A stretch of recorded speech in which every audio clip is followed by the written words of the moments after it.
Good morning, YouTube. Welcome back to my channel.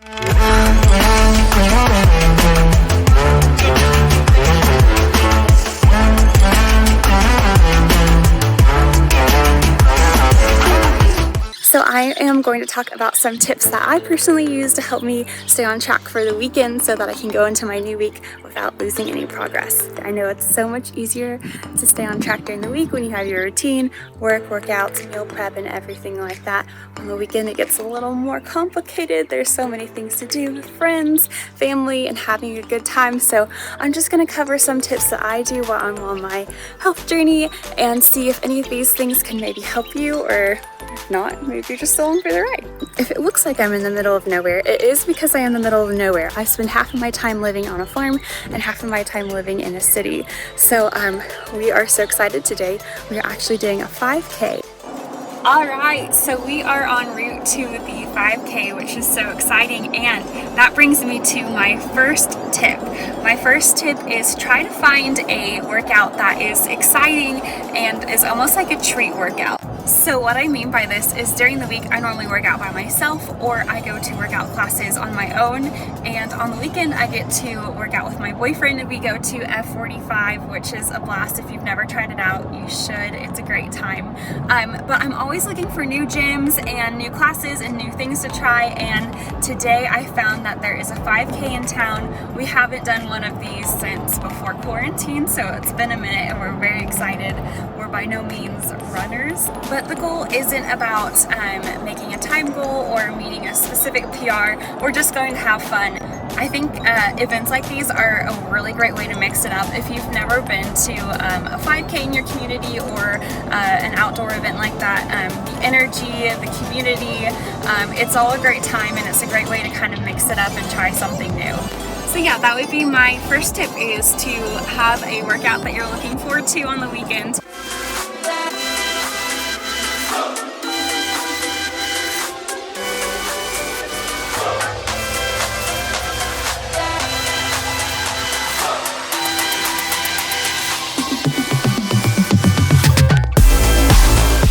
We just finished our 5K. It was such a blast. That was so fun. Not the best times in the world, but that doesn't even matter. It was Cinco de Mayo themed, Cinco de Drinko, so it was a great time. We're celebrating Cinco de Mayo, I guess, everywhere in the city today because there is a parade right over there, so we're gonna go check that out.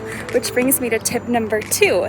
A great way to kind of stay active and busy on the weekend is to attend things like farmers markets, outdoor festivals, art trails, things like that. Just a way to get outside, get some vitamin D, wear your sunscreen though. So yeah, we're gonna go check out this parade now, and I think it's gonna be a great time. Hello. Okay, it's been a while since we've last talked. After we had our fun this morning, we met up with some friends, and then we went back to our apartment and kind of just chilled, which is just so important.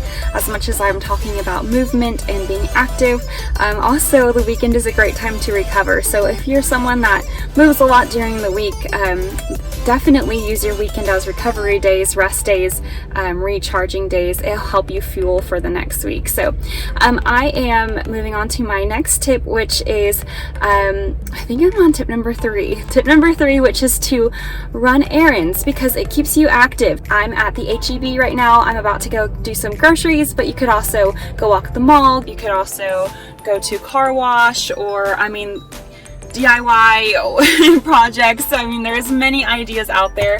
As convenient and nice, picking up your groceries from the parking lot or carry out groceries and stuff. Sometimes it's good to just go walk in, get a few extra steps. So errands are a great thing.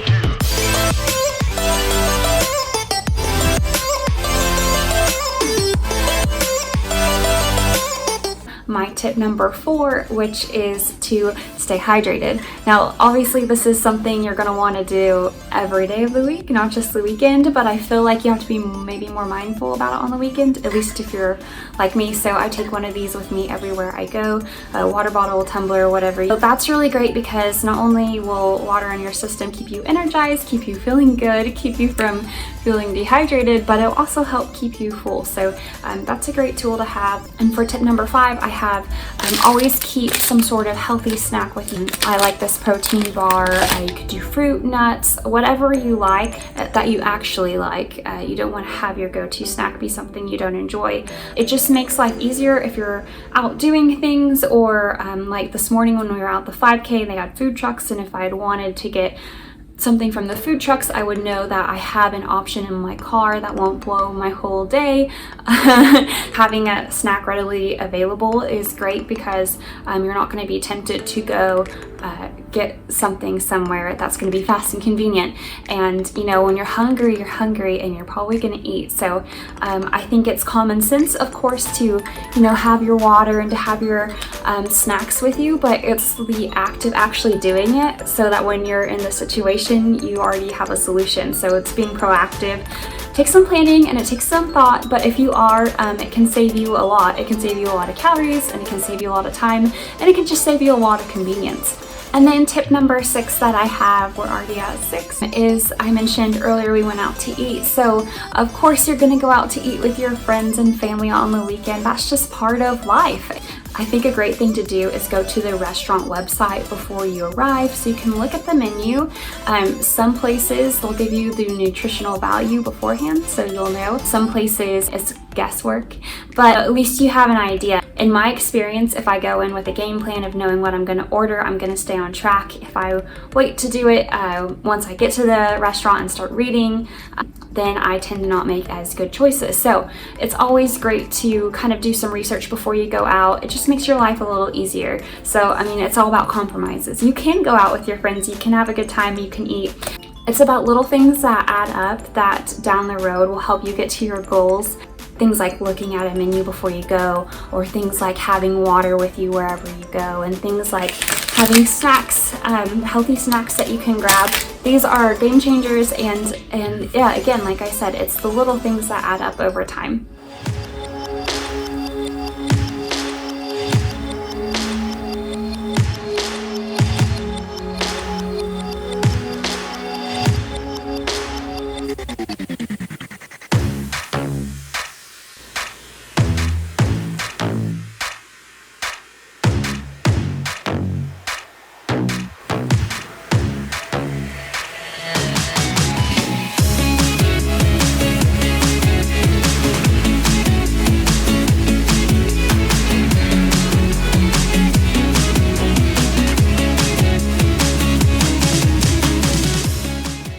Good morning. It is the next day. We are about to go do some hiking at a local national park, Caprock Canyons.